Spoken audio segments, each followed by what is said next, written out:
आप सभी का पुनः एक बार ज्ञान डायरी के चैनल में स्वागत है। हम सभी शास्त्री प्रथम वर्ष के कोर्स में मनुस्मृति द्वितीय अध्याय का अध्ययन कर रहे हैं। द्वितीय अध्याय का अभी तक हमने 140 श्लोक तक का अध्ययन किया है।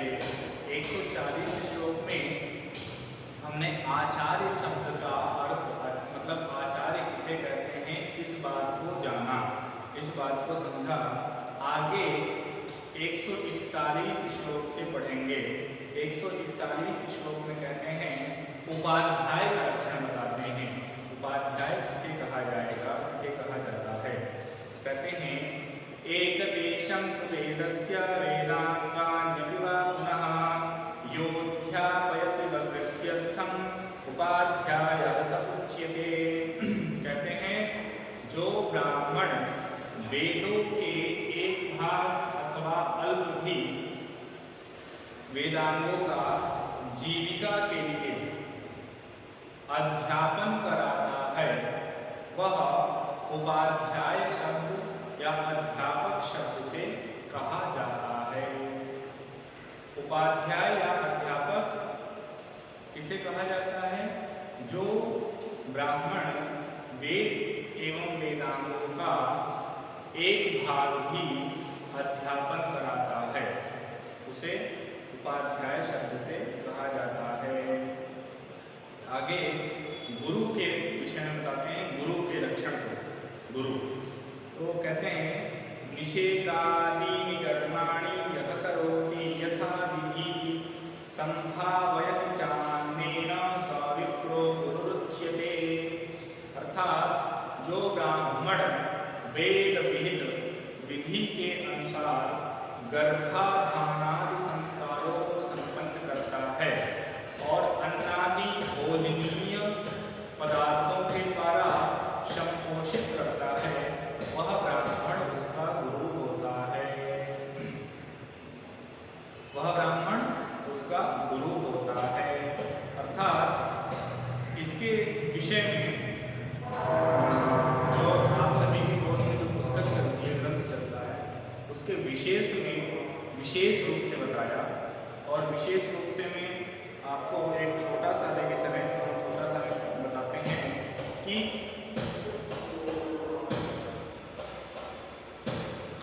यहाँ पे विशेष रूप से पिता को गुरु बताया है। अर्थात आपका पिता ही आपके गुरु हैं ऐसा बताया है, क्योंकि जो गर्भाधान आदि संस्कार है वो आपका पिता ही करता है, इसलिए यहाँ पे पिता को गुरु बताया। आगे बताते हैं कि ऋत्विक, ऋत्विक के स्वरूप को बताते हैं। ऋत्विक किसे कहते हैं? तो अज्ञानेयं पाचयज्ञान अग्निष्टोमादिकान् महान् यः करोति मृतो यस्य सवदस्य विधिवोच्यते।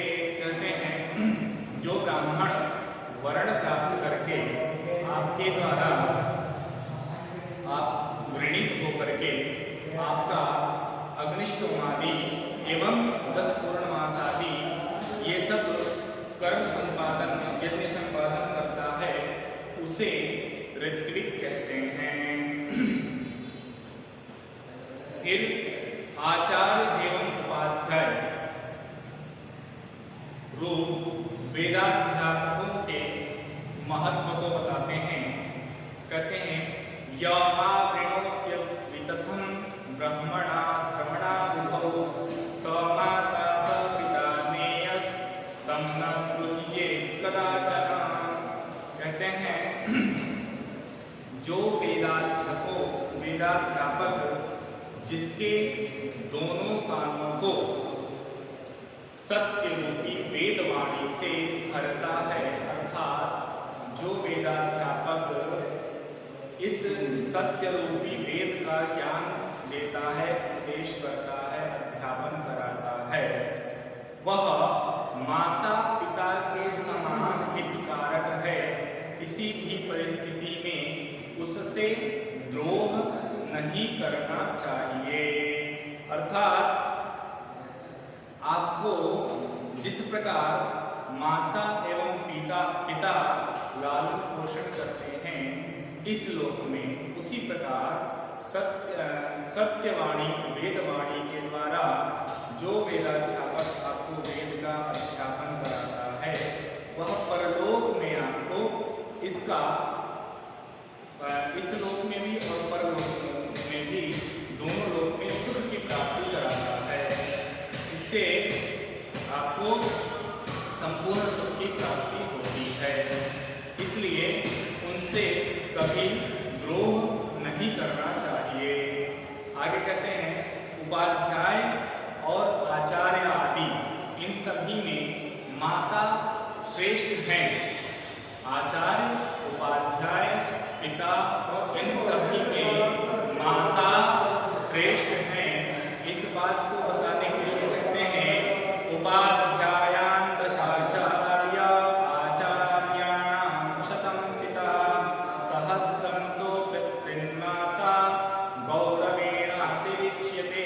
अर्थात उपाध्याय से 10 गुना, मतलब उपाध्याय उनसे 10 गुना अधिक आचार्य हैं और आचार्य से 100 गुना ज्यादा पिता। परंतु इन सभी से और पिता से भी, इन सभी से और पिता से भी 1000 गुना, एक सहस्त्र का 1000 गुना माता का स्थान है। अर्थात इन सब में श्रेष्ठ माता बताया। आचार्य, उपाध्याय, आचार्य, पिता एवं सबसे श्रेष्ठ माता हैं। इसमें आगे बताते हैं कि वेदाध्यापक अर्थात ब्रह्मदाता और आपको जन्म देने वाले, इन दोनों में श्रेष्ठ कौन है इसके विषय में बताते हुए कहते हैं कि उत्पादक ब्रह्मदात्रो वरीयान् ब्रह्मदः पिता ब्रह्मजन्म हि विप्रस्य प्रेत्य चेह च शाश्वतम्। अर्थात उत्पादक जनक पिता, ब्रह्मदाता अर्थात वेदाध्यापक, पिता एवं ब्रह्मदाता। उत्पादक और ब्रह्मदाता, पिता एवं वेदाध्यापक, इन दोनों में श्रेष्ठ कौन है, श्रेष्ठ किसे मानना चाहिए? तो बताते हैं कि इन दोनों में वेदाध्यापक रूप जो पिता है, अर्थात आपको वेद का अध्यापन कराने वाला जो पिता है, उसे श्रेष्ठ जानना चाहिए। क्यों श्रेष्ठ जानना चाहिए? क्योंकि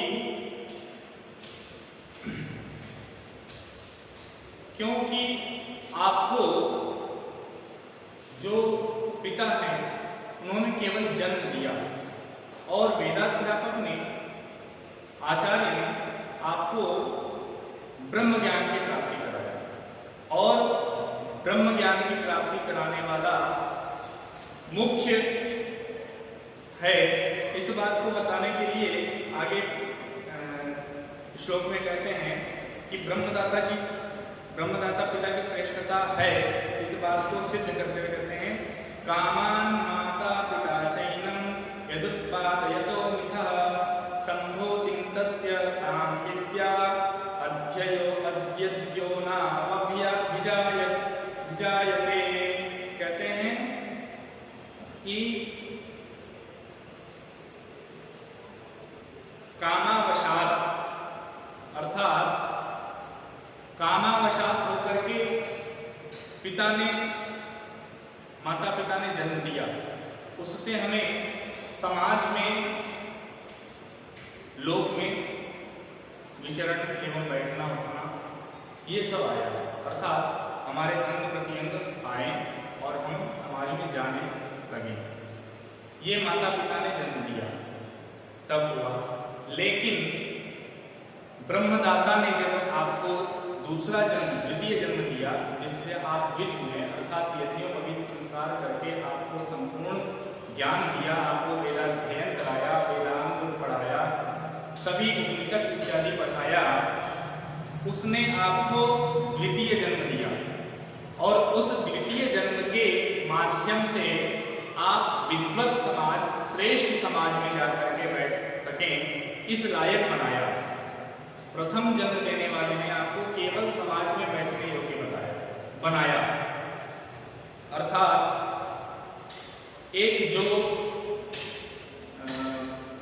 क्रिया है, उस क्रिया के करने से ऐसा होगा, अर्थात हम जमीन में, भूमि में बीज डालेंगे और उसमें जल देने से फल की प्राप्ति होगी, ये तो एक क्रिया है, ये होना ही है। लेकिन उसको श्रेष्ठ बनाया, श्रेष्ठ बनाया ब्रह्मदाता, अर्थात आपके आचार्य ने उसको श्रेष्ठ बनाया। और वो आचार्य श्रेष्ठ बनाया तभी आप विद्वत समाज में, श्रेष्ठ समाज में जाकर के स्थापित होकर के बैठ सकते हैं और इस लोक के साथ साथ परलोक में भी अपना जीवन धन्य कर सकते हैं। अर्थात ये नित्य है। ये जो शरीर दिया माता पिता ने, ये तो विनाशी है, एक न एक दिन इसको नष्ट होना है। लेकिन जो जन्म आचार्य ने दिया वो जन्म कभी विनाश नहीं होगा, अर्थात वो नित्य है। हमें वेद का ज्ञान दिया, वो नित्य है। हम यहाँ भी हैं, हम परलोक में भी हैं, उसके द्वारा हमें मोक्ष की प्राप्ति होगी। अर्थात वो श्रेष्ठ है, इस बात को बताया। और उसी ज्ञान की प्राप्ति के कारण हम अपने जीवन को साधना युक्त, सभी कर्मानुष्ठान युक्त करके अच्छे कर्मों के द्वारा मोक्ष को प्राप्त करेंगे। और केवल जन्म लेकर के हम मोक्ष को प्राप्त नहीं कर सकते, अपितु ये जो द्वितीय जन्म हमारा होता है उसके माध्यम से हम मोक्ष की प्राप्ति कर पाएंगे। इसलिए पिता से आचार्य ज्यादा महत्व रखता है। और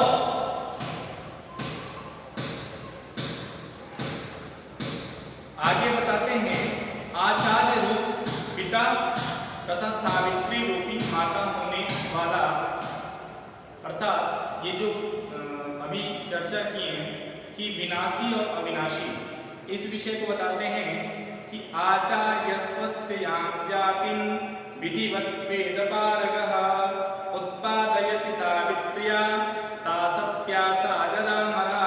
अर्थात माता पिता से प्राप्त जन्म की अपेक्षा आचार्य और गायत्री, इसमें आचार्य पिता होता है और गायत्री सावित्री रूपी माता होती हैं।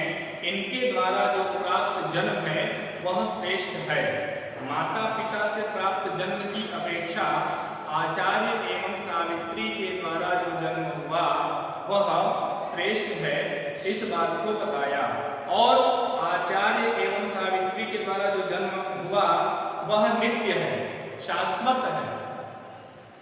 और माता पिता के द्वारा जो जन्म हुआ वह विनाशी है, इस बात को बताया। आगे कहते हैं, जो व्यक्ति किसी भी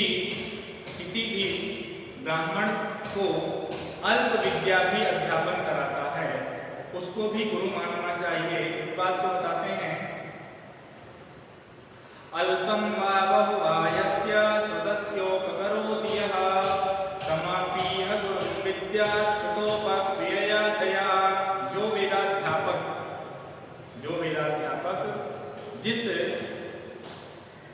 जिस किसी को यज्ञोपवीत संस्कार वाले बालक को वेदाध्ययन कराता है, कम या अधिक, अल्प थोड़ा भी अगर वेद का ज्ञान देता है, वेदों का अध्यापन कराता है, और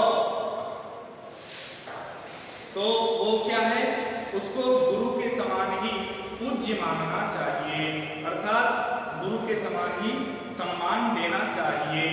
जो थोड़ा बहुत भी वेदाध्ययन कराता है उसको गुरु के समान सम्मान देना चाहिए, व्यवहार करना चाहिए उनसे। और वेदाध्यापक की श्रेष्ठता, वेदाध्यापक श्रेष्ठ है, इस बात को बताने के लिए कहते हैं ब्राह्मस्य जन्मनः कर्ता स्वधर्मस्य च शासिता बालो विप्रो वृद्धस्य पिता भवति धर्मतः।